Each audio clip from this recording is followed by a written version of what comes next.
labor was a little weak today with jobless claims, and I've been reading some charts at some of my stock subscription information services. It basically said that when the number of overall people unemployed in America, okay, that's the U6 rate, okay, that's every single person, whether looking, not looking, dropped out of labor force, disenfranchised, not making a claim, whatever. Get ready for a new episode of KP Talks Dollars and Cents. Learn financial literacy and get real-time updates on all things housing, finance, and real estate. So let's get started. Here's your host, Kevin Perenio. Hey, it's KP coming to you live from Denver, the Mortgage Collaborative.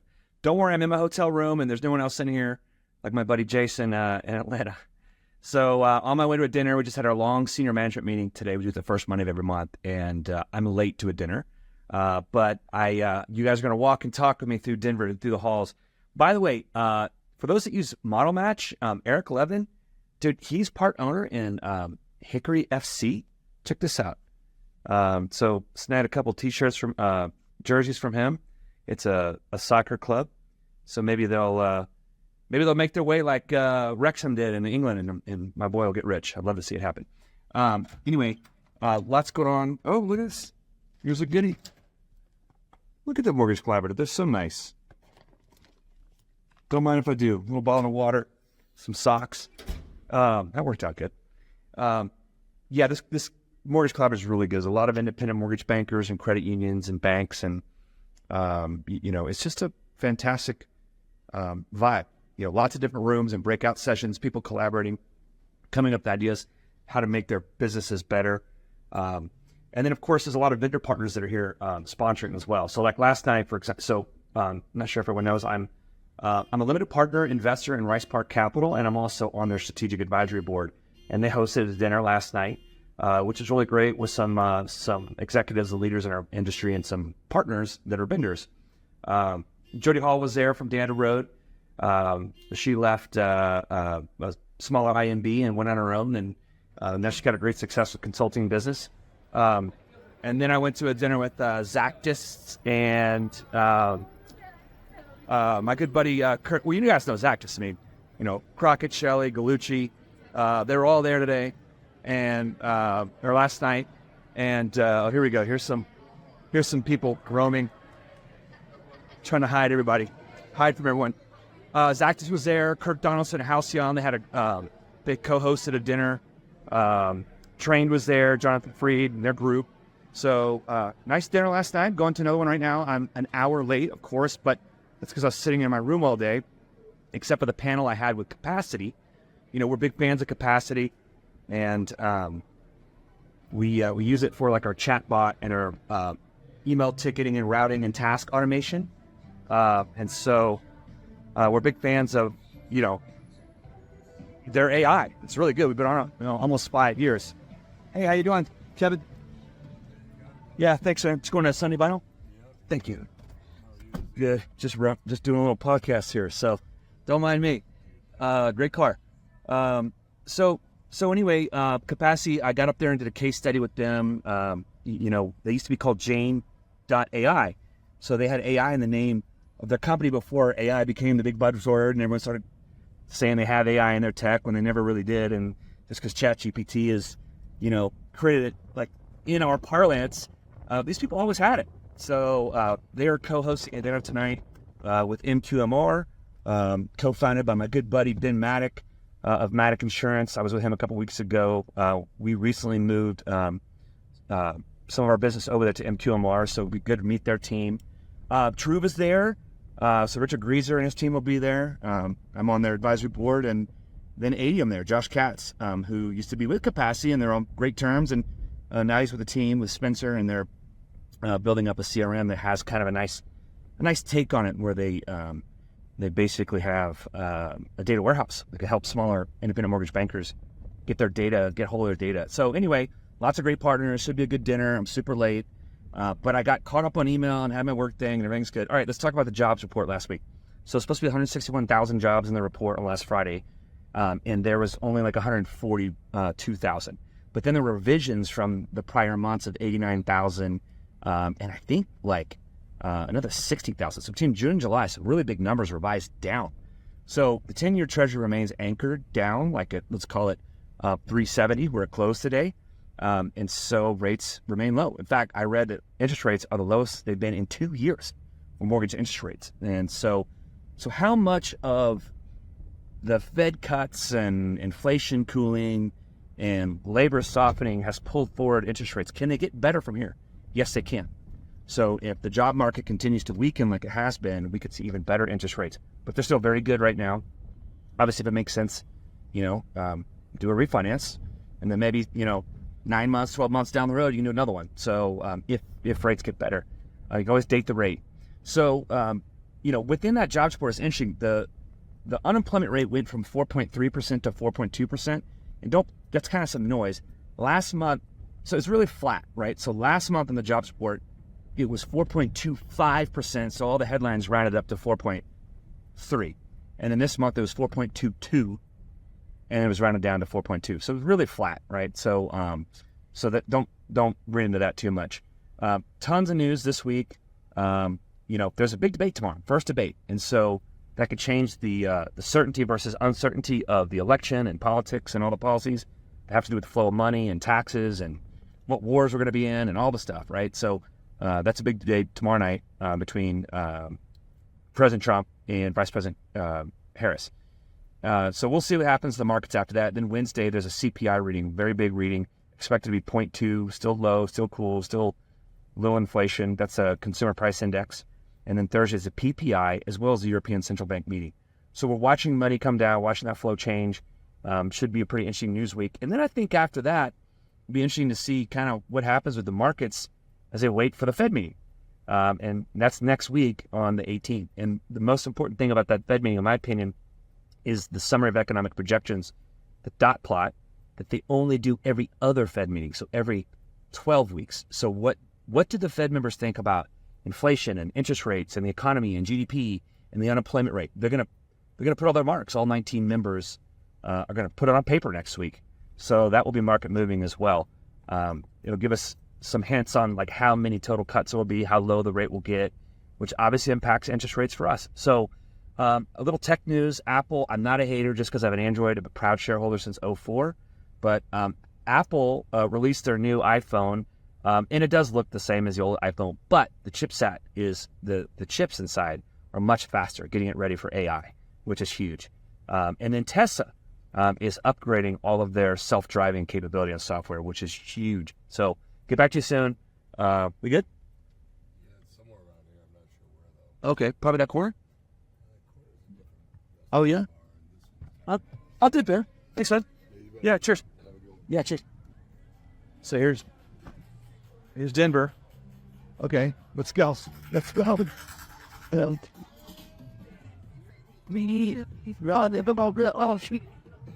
Pretty bridge back there, if you guys seen that. I have no idea where I'm going, so I'm going to get off. Y'all have a great one. I'll be at Aim Fuse in New Orleans, barring Tropical Store in Francine. That's Thursday through Sunday. And then I catch a break Sunday night when I get home, and then Monday, and then Tuesday back out with Enact for an executive summit in North Carolina. Cheers. Oh, Longhorns beat Michigan. Did you guys see that? Cowboys beat Cleveland. And San Francisco's beating the Jets. Cheers. Hey, it's KB coming to you live from New Orleans. It's a little muggy. The low this evening is 73. But this town is a beautiful town. It's the second largest port in the early 1900s when everyone was coming to America, including my family from Sicily. My parents are from Louisiana. My dad's passed about 3.5 years ago, so it's always good to get back here and check out the old roots. Anyway, 9/11. Please don't forget. It's a big deal. Love seeing the tributes and everybody's thoughts on the sacrifices made, the wars, everything that we, went through after we got sucker punched. By the way, this is not a Ferrari. This is a trolley I almost got hit by. That's legit. I think they're supposed to stop for me right in the middle of my 9/11 tribute. But man, it's so moving watching all the all the posts and what everyone's putting out there. And so just had to get something out there and talk about it myself. I do my videos on Thursdays and Mondays typically, and I even thought about getting a 9/11 one out there, but it is what it is. So, all right, let's move forward. Lower highs, higher lows, and Kabuki Theater. What's going on with the economy and all the different things. So let's talk about the 10-year Treasury, okay? The 10-year Treasury has been coming down since last October, the 10-year Treasury yield. And that really directly correlates with mortgage interest rates, all right? So you have all these kind of upticks, you know, and so when we see the 10-year Treasury kind of go up, it peaks out, and that little high of that little timing has been a lower high. So when I said a couple weeks ago, we may not see a 4%, a 4 handle on our 10-year Treasury for the rest of this rate cut cycle, I'm dead serious. So we're going to find out. So we're down. If you looked at the Monday when the Japan yen carry trade blew up, the first Monday of August, there was a huge sell-off, and the 10-year Treasury intraday touched around 3.63. And that's been about what we've been touching on the last couple of weeks with lower inflation news, lower CPI, PPI, weaker jobs reports and whatnot. So we haven't broken below that. What is it going to take to break below that?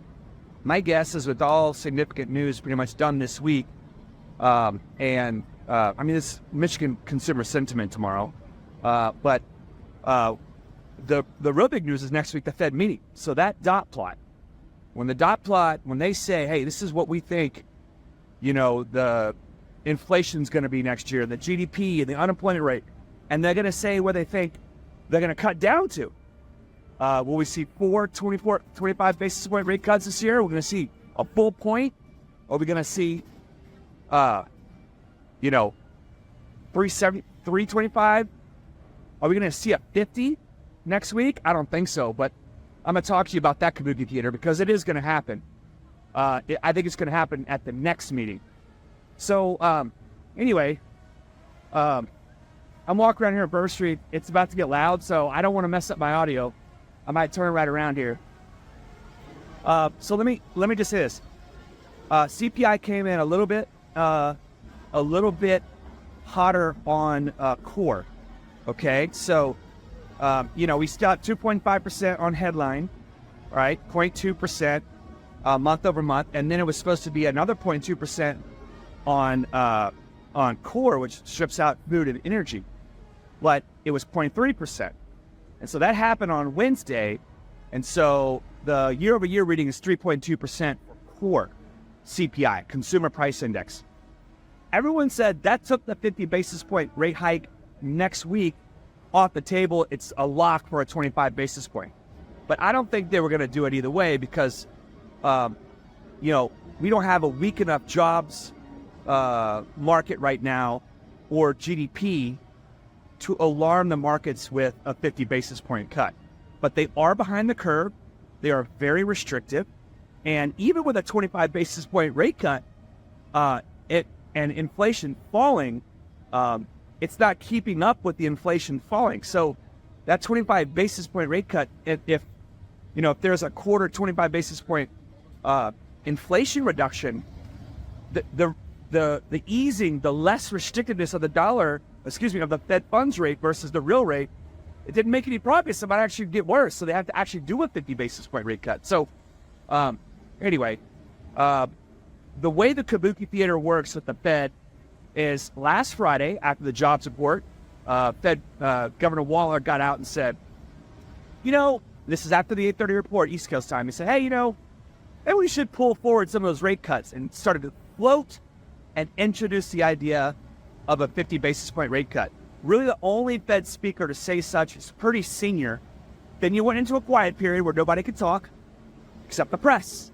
And Nick Timiraos from the Wall Street Journal is known as the Fed Whisperer.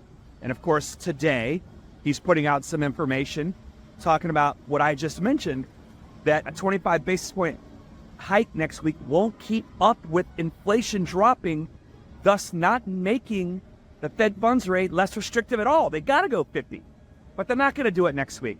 They're setting us up for the next meeting in 6 weeks after next week. So in 7 weeks, bet, you heard it right here, 50 basis point rate hike at the meeting that happens, I believe it's 2 days after the election. So speaking of election, I don't watch politics. I didn't watch the debate, but man, wherever Springfield, Ohio is, hide your cats, hide your dogs. The memes are great.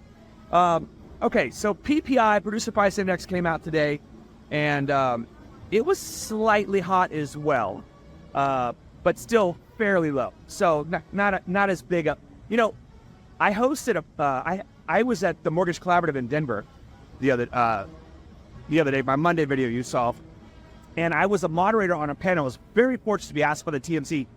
So we had Hamilton and Parker that are economists for both Fannie Mae and Arch Capital, which is the umbrella company that owns Arch MI. So we're partners with both at PRMG. And we were talking, just about all kinds of things. And I believe it was Parker that said, inflation is last year's story. It's about labor. And so labor was a little weak today with jobless claims. And I've been reading some charts at some of my stock subscription information services. I can't remember which one it was today, but it basically said that when the number of overall people unemployed in America, okay, that's the U6 rate, okay, that's every single person, whether looking, not looking, dropped out of labor force, disenfranchised, not making a claim, whatever. When that number gets to around what the job openings number is from the JOLTS report, when those two flip, okay, like imagine this graph, these two lines converging, okay? That number was about 7.5 million people in the country without a job and rising, and 7.5 million job openings and decreasing. So that was a sign of a recession. So was the Somme rule. So was higher credit card debt, more delinquencies. But then we got the Baltic Ship Index, says the economy is good. GDP's over 2%. I don't know what to think. But what I will say is this. Something's going to give next week with that Fed meeting and that dot plot that comes out. Something's going to give. And we're going to see the 10-year Treasury, in my opinion, finally break below that low point that it touched the first Monday of August. And that was, I think we'll probably break below 360. Rates are getting lower. Business is up. Is it a soft landing? Oil is down. Global demand down. When oil goes down in price because of global demand going down, that's usually recessionary. You think it's a coincidence that now we're about to start after the European Central Bank start cutting at the Fed, and now the European Central Bank just did their second cut today, and then last month the Bank of England did their first cut. I mean, they all work in concert, right? So the flow of money is out there. It's coming around. D.R. Horton took out $700 million in unsecured notes at 5%. Money is starting to flow. We got to get it out there. That's how we get our economy back on track if we are slowing down. So I'll get back to you next week. I'm here at AIM Fuse in New Orleans. Should be fun. Going to go see the Broker Action Coalition team right now. Cheers. You've been listening to KP Talks Dollars and Cents, a top-rated show for those who want to learn about the economy and mortgage environment. Tune in each week for more episodes, and please leave us a 5-star review on Apple Podcasts and Spotify. Kevin Perenio does not render or offer to render personalized investment or tax advice through KP Talks Dollars and Cents. The information provided is for informational purposes only and does not constitute financial, tax, investment, or legal advice. For more info, follow KP Talks Dollars and Cents on all of our social channels.